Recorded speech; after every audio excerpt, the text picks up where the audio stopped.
حضرت شیخ عبداللہ محدث دہلوی قدس اللہ تعالیٰ سرہ العزیز ارشاد فرماتے ہیں، اس کا ترجمہ ہے یہ، آپ ارشاد فرماتے ہیں، عبداللہ بن عمرو بن عاص کہتے ہیں کہ مر الزہران میں عیس نامی شامی راہب رہتا تھا۔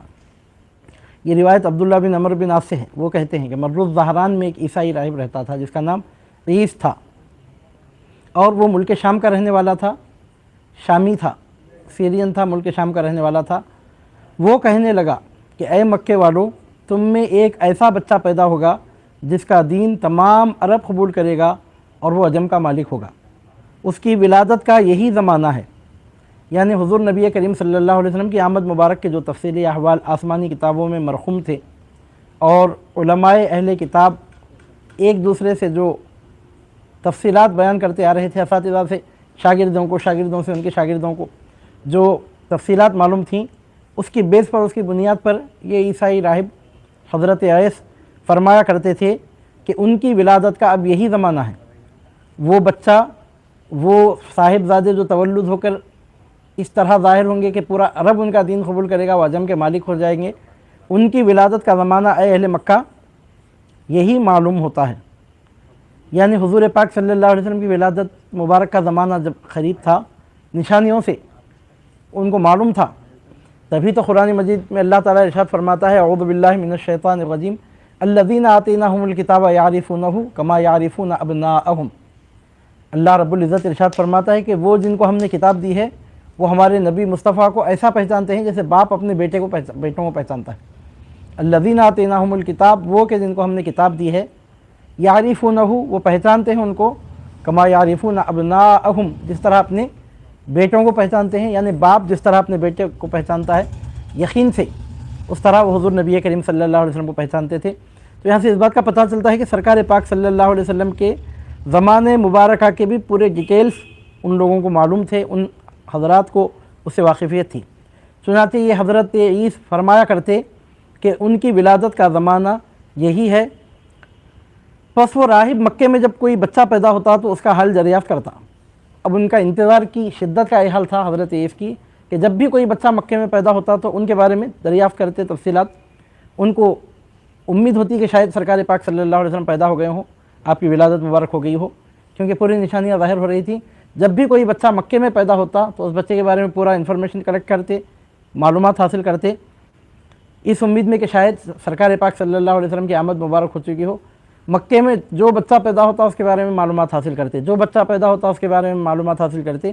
ہر پیدا ہونے والے بچے کے بارے میں معلومات کرتے رہتے تھے۔ ایک دن سرکار پاک صلی اللہ علیہ وسلم کی ولادت طیبہ کا پتہ چلا کہ حضرت عبد المطلب کے گھر پوتے تولد ہوئے ہیں، حضرت عبداللہ کے گھر بی بی آمینہ کے بطن سے، تو وہاں بھی پہنچ گئے حالات دریافت کرنے کے لیے، اور نشانیوں سے پہچان گئے کہ نبی آخر الزماں صلی اللہ علیہ وسلم کی تشریف آوری ہو چکی ہے۔ جب وہ مبارک صبح ہوئی جس صبح حضور سید عالم صلی اللہ علیہ وسلم پیدا ہوئے، حضرت عبد المطلب عیس کے پاس پہنچے۔ حضرت عبد المطلب کو معلوم تھا کہ ایک عیسائی راہب مکے آئے ہوئے ہیں اور آخری زمانے کے پیغمبر کے انتظار میں گھر گھر جہاں جہاں بچے پیدا ہوتے ہیں تو امید میں جا کر تفصیلات معلوم کرتے رہتے ہیں۔ یہ بات حضرت عبد المطلب کو معلوم تھی۔ چنانچہ جب سرکار پاک صلی اللہ علیہ وسلم کی جلوہ فرمائی ہوئی، حضرت عبد المطلب خود گئے عیس کے پاس، حضرت عیس کے پاس گئے، جا کر انہیں بلایا۔ حضرت عیس حضرت عبد المطلب کے ساتھ آئے اور جھانک کر سرکار پاک صلی اللہ علیہ وسلم کو دیکھا۔ اس وقت عیس نے حضرت عبد المطلب سے کہا، آپ اس بچے کے مربی بن جائیں، یقیناً آپ لوگوں ہی میں وہ بچہ پیدا ہو گیا جن کی بابت تم سے میں کہا کرتا تھا کہ وہ پیر کے دن پیدا ہوں گے اور پیر کے روز ہی اظہار نبوت فرمائیں گے، پیر کے دن ہی وصال فرمائیں گے۔ راہب نے پوچھا، آپ نے ان کا نام کیا رکھا؟ سیدنا عبد المطلب نے فرمایا، محمد صلی اللہ علیہ وسلم۔ راہب نے کہا، اے گھر والو، قسم بخدا میں یہی آرزو رکھتا تھا کہ یہ بچہ تمہارے پاس ہی پیدا ہو۔ یعنی مطلب یہ کہ ان کے شوق کا یہ انداز تھا کہ وہ گھر گھر پوچھا کرتے تھے، لیکن جن کو اتنی نشانیاں معلوم تھیں یقین سے کہ یہ زمانہ سرکار صلی اللہ علیہ وسلم کی آمد مبارک کا زمانہ ہے، تو ان کو یہ بات بھی یقین سے معلوم تھی کہ وہ بچہ کہیں اور پیدا نہیں ہوگا، اولاد ابراہیم ہی میں پیدا ہوگا، اور اولاد ابراہیم میں حضور نبی کریم صلی اللہ علیہ وسلم کے گھرانے سے بڑا نوٹج گھرانہ کس کا تھا؟ قریش سب کے سب ابراہیم علیہ السلام کی اولاد میں تھے، لیکن جن برکتوں کے بادل حضرت عبد المطلب، حضرت ہاشم اور سرکار صلی اللہ علیہ وسلم کے خاندان پر برستے آ رہے تھے، اس سے تمام اہل مکہ باخبر تھے۔ اب یہ جو ڈھونڈتے پھر رہے تھے تو اس کا یہ مطلب نہیں تھا کہ ان کو معلوم نہیں تھا کہ حضرت عبد المطلب کے ہاں پیدا ہونے والے ہیں، بس ان کا شوق تھا، اشتیاق تھا، ان کی طلب تھی۔ چنانچہ اس طرح حضرت عیسی نے حضور نبی کریم صلی اللہ علیہ وسلم کی آمد مبارک کا استقبال کیا کہ مکے کو آ کے رہ گئے، مر الزہران کے رہنے والے مکے کو آ کے رہ گئے، تو مطلب یہ کہ اب سرکار صلی اللہ علیہ وسلم کی ولادت کا زمانہ قریب ہوا، ان کو معلوم تھا کہ وہ آخری زمانے کے پیغمبر مکے میں پیدا ہونے والے ہیں، مکے کو آ کے رہ گئے تھے۔ اس طرح انہوں نے حضور نبی کریم صلی اللہ علیہ وسلم کا استقبال کیا، آپ کی آمد مبارک کا استقبال کیا۔ حضرت شیخ محدث دہلوی نور اللہ تعالی مرقدہ ارشاد فرماتے ہیں، راہب نے کہا 3 خصلتیں ایسی ہیں جن سے میں واقف ہوں اور وہ ان تینوں خصلتوں پر پیدا ہوئے۔ اے حضرت عبد المطلب جو صاحبزادے آپ کے ہاں تولد ہوئے ہیں،